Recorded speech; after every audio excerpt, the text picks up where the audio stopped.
Yes, so the most important thing you're supposed to know is so far as the kind of institution you attend is accredited, not recognized, both on a local level and also federal level. Once you start from first year, you qualify to apply for it. Now, if you're in first year and the course you're applying for, the course you're offering, uh, the duration of the course is 6 years. If you apply at first year, and they give you the 5 years, like the remaining of the years to complete the course. They give you everything plus 6 months.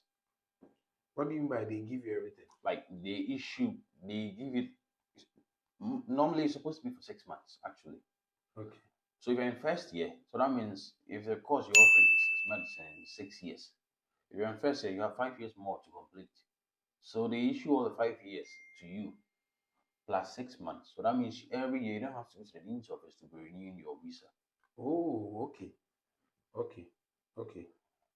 But you said if I'm in first year, if I'm in part fact, does it also qualify? For that, I can't say that for sure. But for language course, mostly a year. So I don't know whether those in language course qualify for it. And I've not seen anyone apply yet, like those doing language course. I bet if there's anyone somewhere who has done that, then fine. But I can't sit here and tell you for sure. Okay. So viewers, if you are in the language program and you have applied for something like this, kindly comment. If you've not applied and you would want to apply also, I believe you can go ahead, but we don't know the results of how things are going to be. But I believe you might be able to find out the information from the immigration office before you do actually go to apply, before you go and start getting all your documents.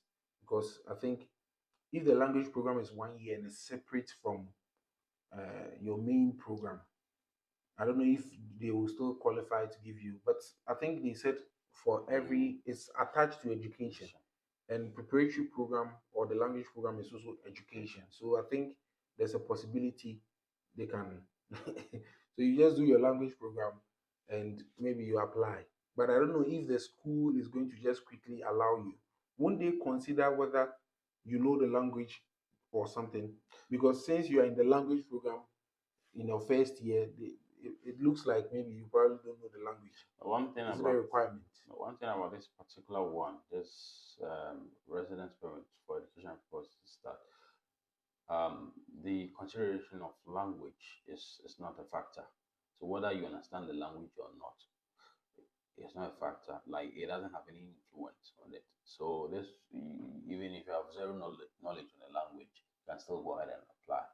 You just have to try and then go to someone who can probably help you when it comes to you saying something. The person will help you translate to the immigration officer or inspector who will be there Okay, questioning so that you. means you don't necessarily have to know the language. You can No, take someone with you that understands the language and assist you to go by.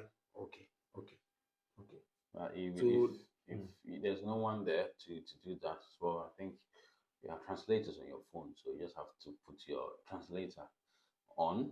You The officer speaks in it, whatever it is you're translating to, if it's into French, English, whatever it is you understand, you read it and then respond back with a translation. And I think okay. it With seems this being suffice. said, I think you can still go to our website, kundeson.com, and I think we've written about some applications that every international student needs, and Google Translator is also in there because it's one of the main apps that makes the lives of international students comfortable. So kindly do that. Okay. Going back to it. So now 38 days plus 14 days. They give me this. Is it uh with in Ghana they say a sure banker? Is it certain that I'll be given this temporary residency as with the education purpose? Once the documents have been accepted, yes. Once, so if they don't accept the document, So that means if your documents are lacking some vital information or they are at fault, then that means you have to fix them yet. Fix them before. so that means it doesn't really matter. They will not take my documents and come in later tell me. No. So it's mostly guaranteed. It's mostly guaranteed if your documents are accepted. it should be certain that you're going to receive the residence permit for education purposes. They are going to issue it to you. Oh, okay, okay. Thank you very much, Dr. Sylvester, for your time. I would like to ask some further questions. If you're watching us too, you can ask other questions, and we will get him to answer them within the comment section, or we will ask him the questions and answer the questions based on what uh, his experience or his knowledge on that is. Also, within our website kundeson.com, we've written an article which is fully detailed about all the things that you need. I think with his story, it's giving us a feel of an actual person applying for it. You know, you might read an article and the article will just say, oh, step one, step two, step three. But that's why we went forward or we went ahead to get this interview in addition. So this interview will also be placed on our, or it will be within our website as well, so that other things that or other frequently asked questions that you might have, we will actually combine all these questions, answer all of them, and post them on our website. So if you go to our website, within the search button, you can just type RVPO, so RVPO or something. It will just show all the articles we've written about the RVP, or this is specifically for the educational purposes. We're also researching into the temporary residence permit, the regular one without the educational purpose. And I think in future, we're also looking into writing the permanent residency permit. Uh, okay, with this said, are you planning to apply for the permanent residence permit? And if so, why? I mean, applying for, you see, so this I report thing, what they give you is just 6 months after your studies. I finished for July, I think July 5th or so. That was last year, 2024. So July 5th, you have until September 1st before those 6 months kick into effect. So they give you for the rest of your remaining years for you to finish. If you're done, for example, I finished in July, but my 6 months started from September 1st. And so looking at things at that time, I mean, I wasn't prepared yet to go back to Ghana. So I was like, why not? The thing about the IREPA was once you get it and then you're done with your studies, like you complete entirely, you have your diploma and everything. Immediately after graduating, and then the academic year begins on 1st September.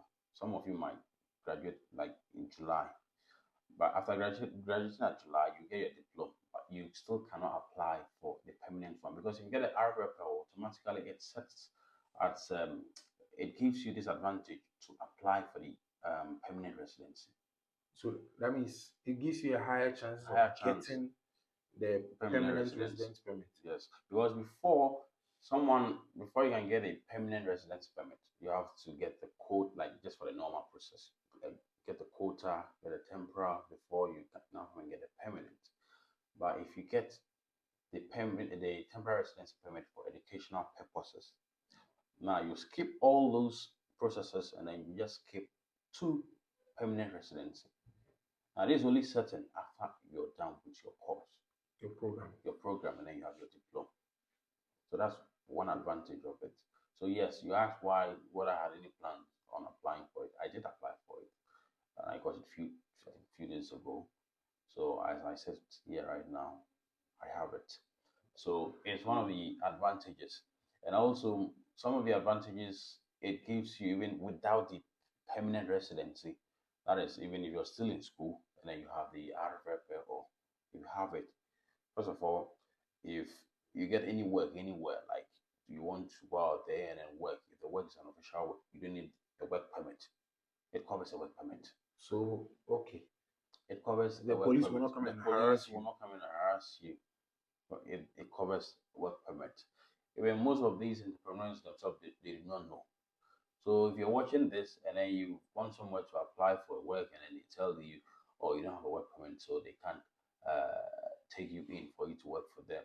And then, but if you have the RFL paper, even after telling them you have it, and they still continue to tell you they can't take you because you have it, you explain to them that with this permit, this permit comes with a work permit. Like this, the report you have comes with a work permit, so you don't need a work permit. So that Like means this, the entrepreneurs themselves should most also of them, look into it. yes, most of the Okay. entrepreneurs do not know. So you have to Okay. tell them and explain it to them. They will make the research themselves, and then after that, they'll realize, okay, it's true. And then if they still want to hire you, they'll go ahead and hire you. Oh, okay. Okay. Uh, you did you from the explanation that means that is after the 6 months. But within the regular program, let's say I'm still a student, I can still be working with this without having been harassed Yes, or something, yes, right? yes. So far as you have it, you can still be working with it. So there are certain factors that can lead to the cancellation of it. If you get expelled, is one. If you get some administrative fines, they can cancel it. And also, What do you mean by administrative fine? like you break the law, Okay. you Okay. break the law, and then you have to pay fines, certain fines. And then if you do that for two or more times, it can serve as a ground for cancellation. And also, if in some instances, I said if you switch schools, so if you're in Styropol and then let's say you switch to a store, it can be cancelled. And sometimes, if you provide the information of the transfer on time to the immigration office, they They can transfer your yes they can transfer, or if they can either transfer it or readjust it in a way. So let's say if you're supposed to be in a third year in the Saraport State Medical University, you take a transfer to a stop, and then they take you to take you to second year. So that means you have more years now. So you have to go for them to readjust it to the number of years left for you to complete so your that means the program. best thing is to get ahead of it. Ahead of it, yes. Okay. So if you don't get ahead of it, your school definitely will have to send information that okay, this guy, Mr. ABC, has transferred from our school to a different school, and then automatically they nullify it or they cancel it. You will be it's going to be. I mean, if they notify you that it's been cancelled, then of course it's good. But sometimes they'll not notify you. I mean, I've not found a situation where someone has have years cancelled. I've not found myself in a situation like that. Or I've not seen someone who went through the processes and then got years cancelled. Okay. So with this being said, uh, I think we are mostly done with very relevant questions about this adverb. I might not have asked Dr. Sylvester here about some questions, so just leave them in the comments below, and we will actually find a way to get them answered. Apart from that, this is for the temporary residency permit with educational purpose. So he said he's already applied for the permanent residency and has gotten it. I think that will be in a different interview, and he will dive deep into that one as well, and how he got it and the benefits he can now start probably getting as a permanent resident permit. I have one question with that one. We from Africa or we from Ghana, sometimes we hear that, Charlie, if you are in a different country and you have a permanent resident, they allow you to take a car loan, or you can get a car and a house and all those things and be paying small small. I'm sure these are some of the questions people that are trying to move into different countries might be thinking about. Also, if you are watching this and you are living illegally in Russia, this particular channel or this particular podcast will be interviewing a lot of people. This channel is for international students and also probably all international or all other foreign citizens living in Russia currently. We might be moving to different countries from time go on to interview other people on uh, their struggles or their specific experience. Apart from that, too, uh, we will go ahead to be writing different articles within our website. So I encourage you to go to our website. Our website again is kundeson.com, KUNDESON.com.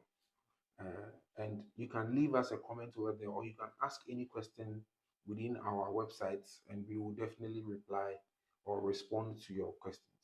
So I think if nothing is there, We would like you to give your final words and your advice to students that are either coming to the federation or that are already here or that are thinking or on staying because of the story you've just given us.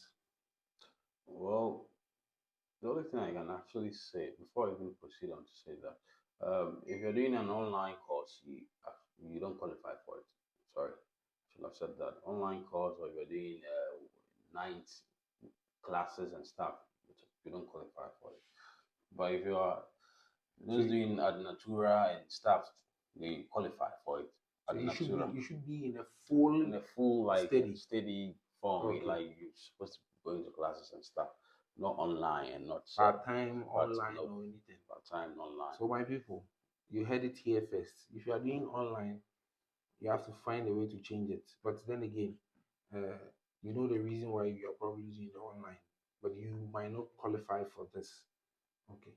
All right. So the first advice I'd like to give with regards to this is, I mean, if you have any plans of trying to stay behind, first of all, the first thing you should try yourself to do is to try to assimilate, get understanding of the language first.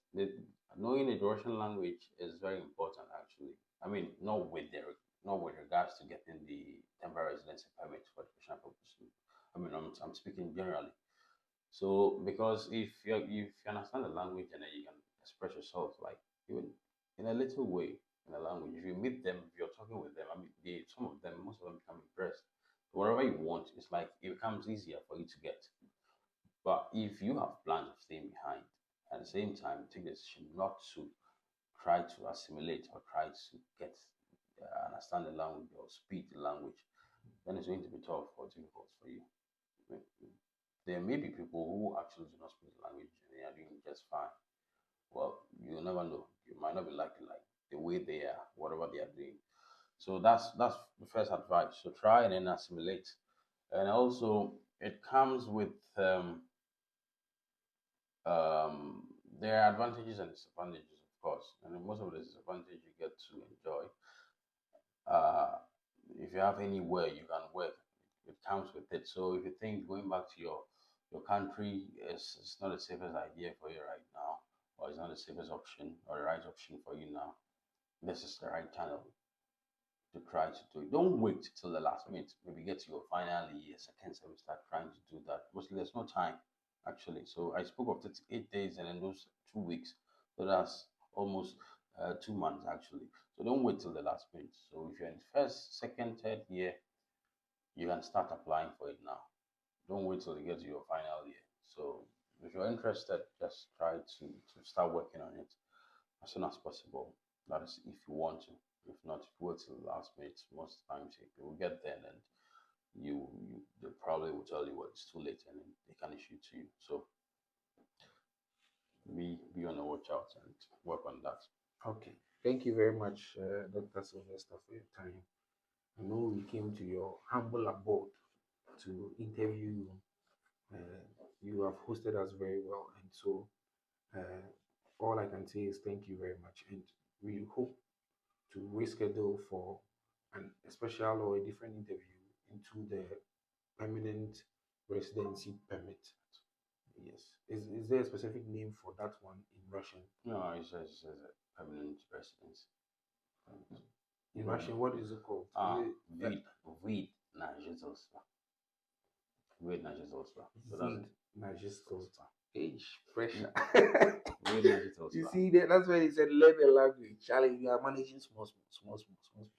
Okay. Thank you very much. Thank you very much, Dr. You're welcome. Sylvester. All right. See ya. Salute. Salute.